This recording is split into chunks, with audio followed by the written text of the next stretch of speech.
আল্লাহ। এই দুনিয়ার সমস্ত জিনিসের মালিক হচ্ছেন আমার আল্লাহ। তাহলে কিভাবে আপনি বলেন এই দুনিয়া আমার, এই বাড়ি আমার, এই গাড়ি আমার, এই যে এরকম করে অহংকার করেন, এই যে বাড়ি বানাইছে হুজুর দেখে যান, এই যে গাড়ি কিনেছে হুজুর দেখে যান, কিচ্ছু না, শুধু চোখ দুটা বন্ধ করতে দেরি, আপনার সন্তানেরা আপনার সম্পদ ভাগ করতে দেরি হবে না। কথা বলে কথা বাস্তব কিনা?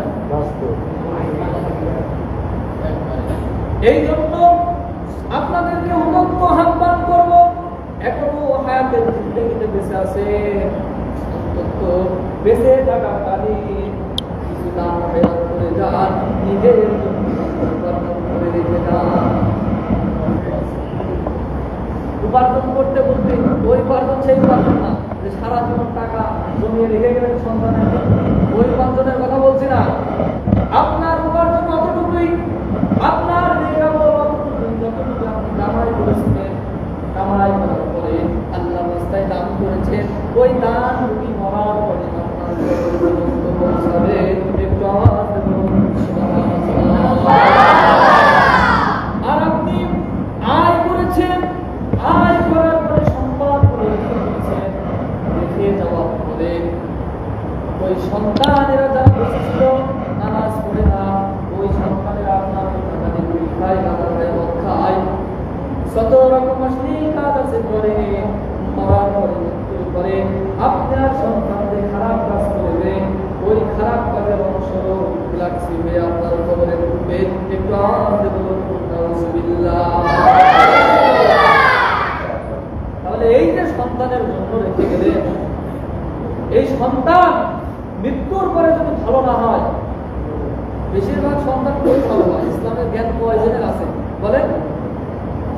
এই সন্তান যদি সিগারেট খায়, এই সন্তান যদি মদ পান করে, নেশাদ্রব্য পান করে, মৃত্যুর পরে আপনার কবরের ভিতরে এই সন্তানের গোলার ভাগ আপনার কবরের ভিতরে পৌঁছাতে থাকবে, আপনার কবরটাকে জাহান্নামের কুণ্ড বানায় দেবেন আল্লাহ। একটু আওয়াজ দিয়ে বলুন নাউজুবিল্লাহ। এই সন্তান যদি ভালোভাবে মানুষ না করেন, ভালো শিক্ষা যদি না দেন, মৃত্যুর পরে আপনি নামাজ কালাম করেছেন, আপনি নামাজ পড়েছেন, ভালো কাজ করেছেন, মসজিদে এসেছেন, সন্তানদেরকে কোরআন শিখান নাই, যখন আপনি মৃত্যুবরণ করবেন, তবে আপনাকে রাখা হবে কিয়ামতের দিন, যখন আপনি জান্নাতে চলে যাবেন, জান্নাতে চলে যাওয়ার সময় আপনার পিছন থেকে এই সন্তান আপনার গলার চেপে ধরে বলবে, বাবা দুনিয়ার ভিতরে তুমি নামাজ পড়েছিলে, ভালো কাজ করেছিলে, কিন্তু কখনো আমাদেরকে নেশা করো, কখনো আমাদেরকে বোঝাওনি, সন্তান নামাজ পড়ো, বিবিরা নামাজ পড়ো, তোমরা নামাজ পড়ো, এই কথা কখনো আমাদেরকে বলবে, বাবা ভালো কাজ করার আদেশ দাওনি, অথচ আজকে তুমি একা জান্নাতে যাবা আর আমরা জাহান্নামে যাবা, এটা বলতে পারে না বাবা, তুমি আমাদের সাথে জাহান্নামে থাকবা। একটু আওয়াজ দিয়ে বলি নাউজুবিল্লাহ।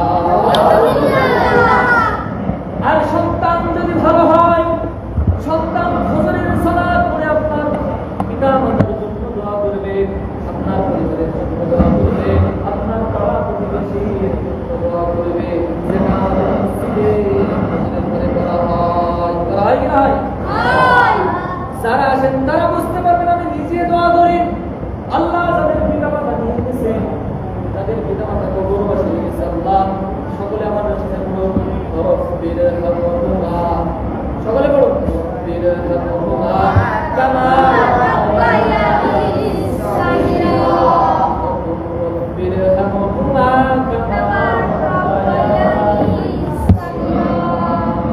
জীবন দশায় আল্লাহ আমার পিতা মাতা যেমন ছোটবেলায় আমাকে লালন পালন করেছিল, আল্লাহ রাব্বুল আলামিন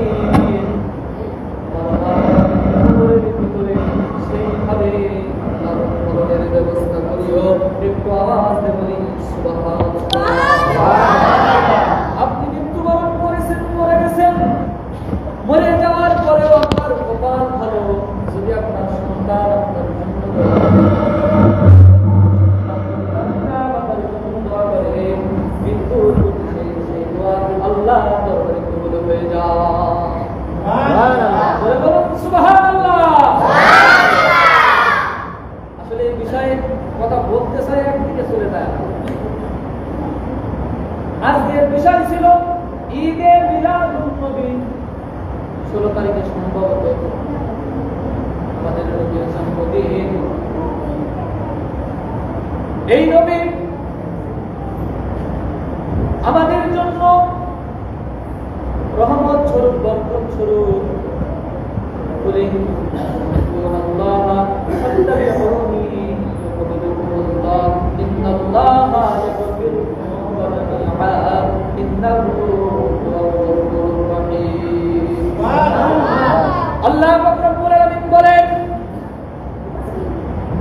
যখন কোন বান্দা আমাকে ভালোবাসতে চায়, মহব্বত করতে চায়, সে যেন আমার নবীকে ভালোবাসে।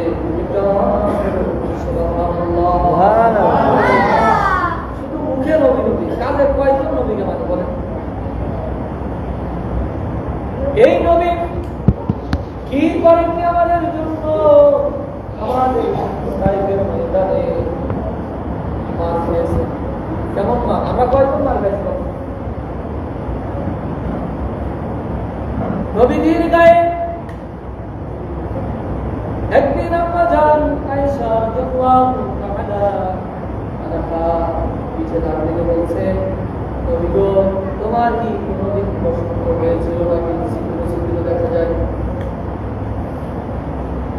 আল্লাহ রাসূল বলেন, ওগো আয়েশা শোনো, দুনিয়ার পছন্দ তো থাক, আমার গায়ে মশা মাছি বসা পর্যন্ত খারাপ ছিল, সেই ভাই বসন্ত কি হবে?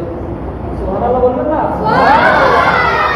ওরে আয়েশা, তুমি যেটা বসন্ত তার মনে করছো, আমার মধ্যে সস্তা হয়ে গেছে, এটা বসন্ত লাগে না, এটা বসন্ত লাগে না। তাইফের ময়দানে,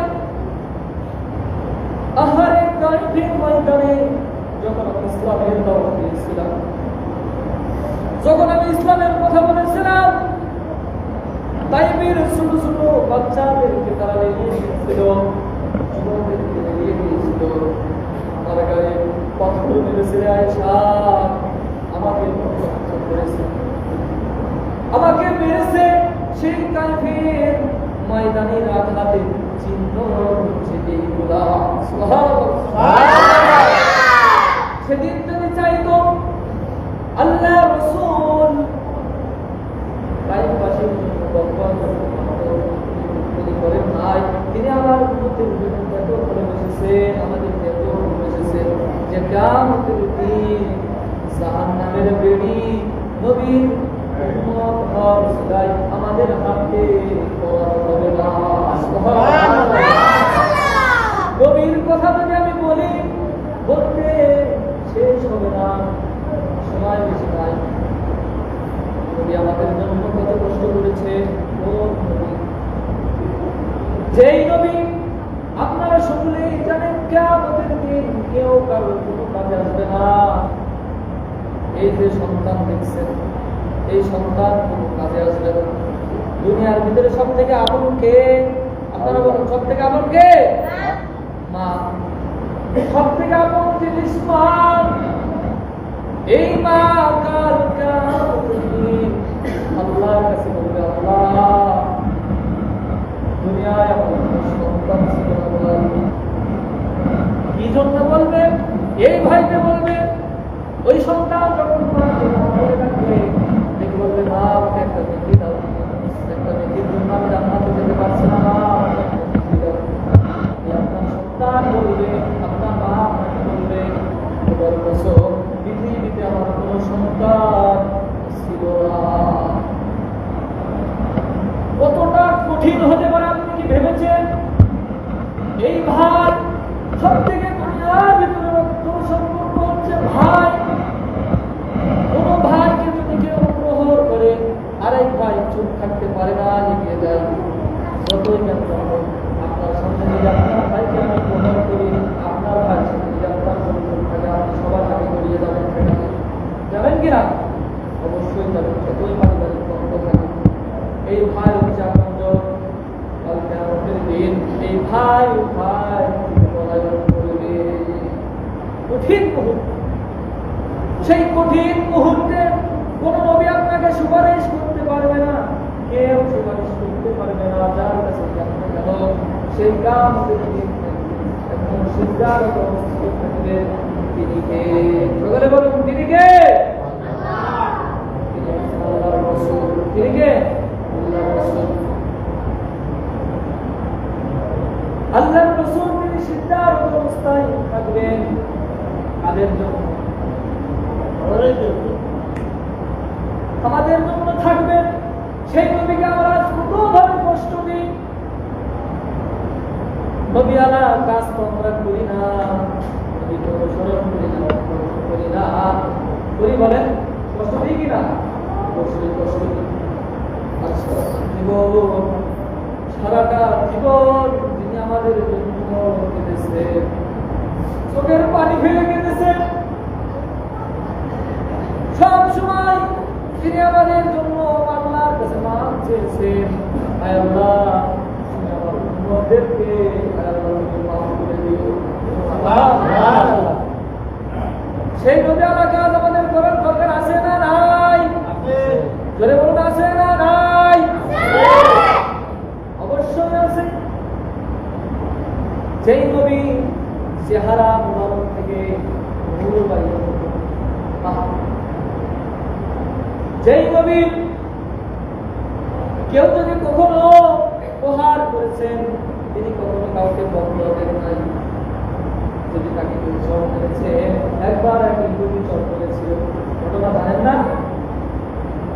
একবার এক ইহুদি চর মেরেছিল, সে পরবর্তীতে বুঝে নিজের দ্বন্দ্ব মোবারক হাত মোবারক কেটে আল্লাহ রাসূলের কাছে গিয়েছিল।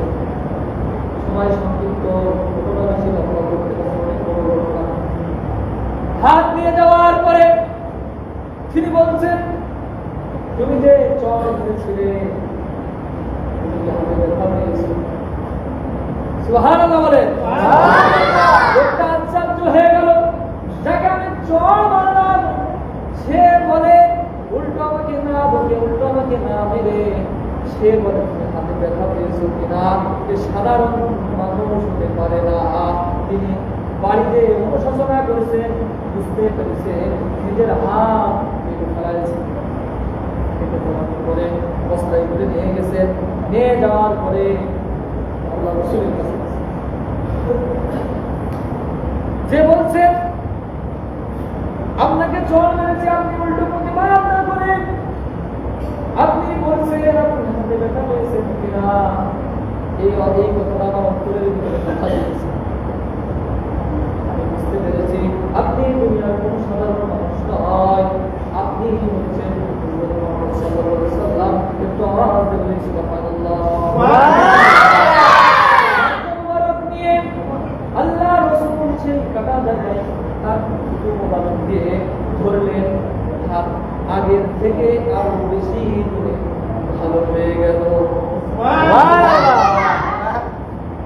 আর আমাদেরকেও প্রহার করলেন, আমাদেরকেও আঘাত করলে করোনা মারা পর্যন্ত আমাদের সাথে মেটে বলেন মেটে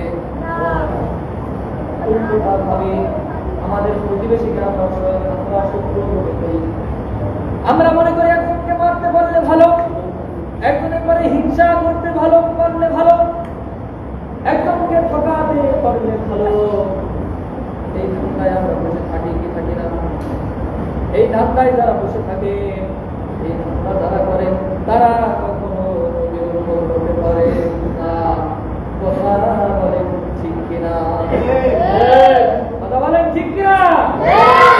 যারা মানুষকে ঠকায়, যারা মিথ্যা কথা বলে, যারা মানুষের উপরে জুলুম করে, অত্যাচার করে, মানুষের সাথে অন্যায় করে, তারা কখনো নবীর উম্মত হতে পারে না। একটু আওয়াজ দিয়ে বলেন কথা ঠিক কিনা? খালি নবী আলা কাজ করতে হলে নামাজ পড়া দরকার আছে না নাই? আছে না নাই? সত্য কথা বলা দরকার আছে না নাই? যেখানে অন্যায় হবে ঝিনাইদহ সদর উপজেলা 7 নম্বর মহারাজপুর ইউনিয়ন 3 নম্বর ওয়ার্ড কেশবপুর হাজরাপাড়া জামে মসজিদ থেকে সরাসরি সম্পর্ক নবীর আলী পেজ থেকে। আমরা পিছনে আছি, এখন দাদিরা যাবে যাবে না যেখানে অন্যায় হবে সেখানে প্রতিবাদ করতে পারবেন তো ইনশাআল্লাহ। আর যেখানে ভালো কাজ হবে সেখানে সাহায্য হাত বাড়িয়ে দিবেন তো যেখানে সাহায্য দরকার, যেখানে দানের দরকার, যেখানে মসজিদে টাকার দরকার, মাদ্রাসায় টাকার দরকার দিবেন তো? এই দিবেন তো? কথা বলেন, দেবেন তো? তাদের টাকা নেই তারা বলছেন, তাদের টাকা আছে তারা বলেন দেবেন তো? মসজিদ মাদ্রাসায় সাহায্য করবেন তো? এই বেলায় আমরা সব থেকে পিছিয়ে। যতই আপনি নামাজ পড়েন, এই নামাজ পড়ানো আর এই নামাজ পড়ানো যায়, নামাজ এক প্রকার পড়ানো যায় মানুষের, কারণ ওটাই তো টাকা লাগে না, ওটা পড়ানো যায়। কিন্তু এই যে দান করানো যে কত কষ্টের কাজ, কথা বলে মানুষের হাত থেকে টাকা বের হয়। এই যে টাকা দেবো, এই যে 100 টাকা আছে, এর ভিতর থেকে যদি আমি 10 টাকা দিয়ে দিই, 10 টাকা হয়ে গেল, 90 টাকা হয়ে গেল। আমরা ধান্দায় থাকি এই যে 100 টাকা হইল, আর কিভাবে জোড়াতালি দিয়ে আর 100 টাকা বানানো যায়, এই ধান্দায় থাকি না থাকি না? থাকি না? একতলা বাড়ি দিয়েছি, আর 8তলা বাড়ি কবে দেব, এই ভাবনায় থাকি না থাকি? এই যে 1 বিঘা ধান করেছি, সুদে লাগাই 1 বিঘা ধান করাইছি মানুষের, সুদে লাগাই না? সুদে লাগাই কিনা? এই প্রমাণ সহ আছে। এই যে মানুষের রক্ত শুষে যারা খান, আপনাদের জন্য কঠিন ভয়াবহ ব্যবস্থা। আপনারা তো টাকা খান, কি খান? পায়খানা খান, কি খান? গরিবের রক্ত খান। নাউজুবিল্লাহ বলবেন না? সুদে টাকা তো লাগানো যাবে? জোরে বলুন, যাবে? সুদে টাকা লাগাবেন না। সুদে টাকা লাগিয়ে যদি কপাল ফাটিয়ে নামাজ পড়েন, রোজা রাখেন, সুদের টাকা দান করার দরকার নাই। কেউ যদি সুদ খেয়ে টাকা দান করেন, কেউ টাকা দরকার নাই। মসজিদের টাকা করবেন, সবসময় ফ্রেশ টাকা দান করবেন। কোন টাকা? জোরে বলুন, কোন টাকা? না একবারে মাঝখান থেকে ছিঁড়া সেই টাকা দান করবেন? না 2 টাকার নোট বেশি বেশি দান করবেন? না 5 টাকার কয়েন খাবাস করে গাইতে ফেলিয়ে দেখানোর জন্য দান করছি? আমাদের তো কিন্তু কোনো ব্যবস্থা নেই, রাষ্ট্রের দিকে খোটে ব্যবস্থা নেই। আসতে ফেলার আওয়াজ হয় যে দান করে এরকম করে হবে, তাহলে নবী আলা কাজ হবে? জোরে বলুন, হবে? নবী আলা কাজ করতে হলে আমাদের সব সময় ইমানের উপরে থাকতে হবে। কিসের উপরে থাকতে হবে? ইমানের উপরে থাকতে হবে, দান করতে হবে, নামাজ পড়তে হবে। নবীর যে সুন্নত আছে সেই সুন্নত মোতাবেক নিজের জীবনটা কি করতে হবে? গঠন করতে হবে। যদি আপনি গঠন করতে পারেন, আপনার এই জীবনও সুখময়, পরের জীবনও সুখময়। সুবহানাল্লাহ বলেন। সুবহানাল্লাহ। আলোচনার টাইম তো হয়ে গেছে, বেশি হয়ে গেছে। আমার দৃষ্টিতে দেখবেন, ছোট্ট করে একটা কথা আপনাদেরকে বলি, আপনারাই উত্তর দেবেন। দুনিয়ার সব থেকে শ্রেষ্ঠ জায়গা কোনটি? বলেন। আরেকটু জোরে বলেন। মসজিদ। এই মসজিদ নিয়ে আপনাদের কখনো কোনো চিন্তা আমি দেখলাম না যে ভাই মসজিদে অমুক কাজটা যে 2-1 বাদে, জামিরুল ভাই, দাদা আর 2-1 বাদে সচল লোক দেখলাম না যে মসজিদের এই জিনিসটা নষ্ট হয়ে গেছে, মসজিদের এইটা দরকার। কোনো সময় এসে বলেছেন? বলেন? বলেন নাই। অথচ দুনিয়ার মধ্যে শ্রেষ্ঠ জায়গা কোনটি? মসজিদ। খালি এই শ্রেষ্ঠ জায়গা আপনার সংযোগতা, আপনার কাজের দরকার ছিল না? আপনারাই বলেন, ছিল না? তাদের কি শুধু একার দায়িত্ব ছিল? জোরে বলুন, ছিল? এই জন্য মসজিদের, শোনেন, মসজিদের বেতন থেকে বাধায় নিয়ে সর্বোচ্চ জিনিসের খোঁজ খবর আপনারা সবাই রাখবেন তো? জোরে বলুন, রাখবেন তো? এই শ্রেষ্ঠ জায়গার খোঁজ খবর রাখবেন তো? জোরে বলুন, ইনশাআল্লাহ। মসজিদের খোঁজ খবর রাখবেন। টাকা যার নাই সেই এসে দেখে গেলেন, যুক্তি দিলেন, পরামর্শ দিলেন, তাহলে তো একটা কাজ সমাধান হতে। সকলের যে সভাপতি হতে হবে, সকলের যে সেক্রেটারি না হলে কাজ করবো না, এরকম বললে হবে? মসজিদে কোনো সভাপতি সেক্রেটারি দরকার নাই, মসজিদ আমাদের সকলের। আর যে সভাপতি আসবে সে 2 লক্ষ টাকা দেবে। এবার হন, কেউ সভাপতি হবেন? কেউ আসবে না। টাকার বেলায় সকলে। এই জন্য আপনাদেরকে উদ্যত আহ্বান করবো, যে কথাগুলো বললাম, এই মসজিদের খোঁজ খবর নেবেন। যাবতীয় আমরা সব থেকে অবহেলিত জায়গা দেখছি এখন মসজিদ। কথাকে আমি যেগুলো কথা বললাম এর ভিতরে কোনো 2-1টা বাদে আমার কথায় কি কোনো রং আছে? কোনো খারাপ কথা বলেছি বলেন? আল্লাহ পাক রব্বুল আলামিন এই মসজিদ শ্রেষ্ঠ জায়গা। মসজিদের সাথে দোকানে বসে লাভ নাই, 2-5 মিনিট পান মসজিদে এসে বসেন, এই মসজিদ আপনার পক্ষে সাক্ষী দেবে।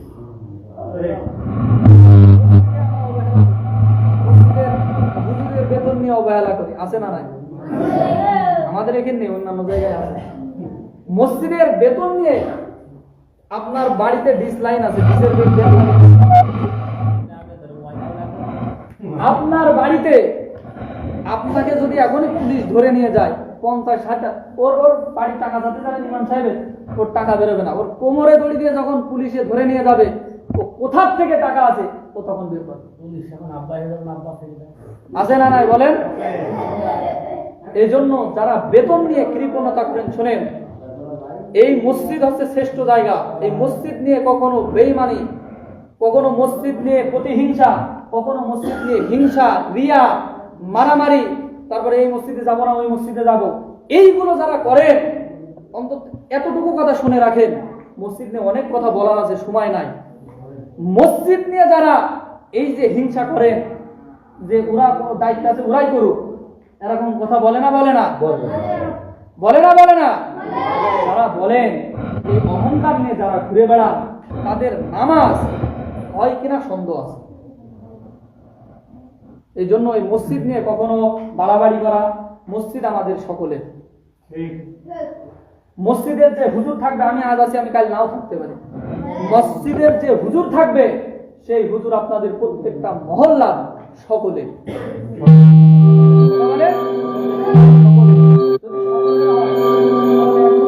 আপনি বেতন দেবেন না কেন? এই বেলায় সকলের না, এই বেলায় শুধু। এই জন্য আপনাদেরকে উদ্যত আহ্বান করবো, বেতনটা সঠিক টাইমে আপনারা দিয়ে দেবেন, পারবেন?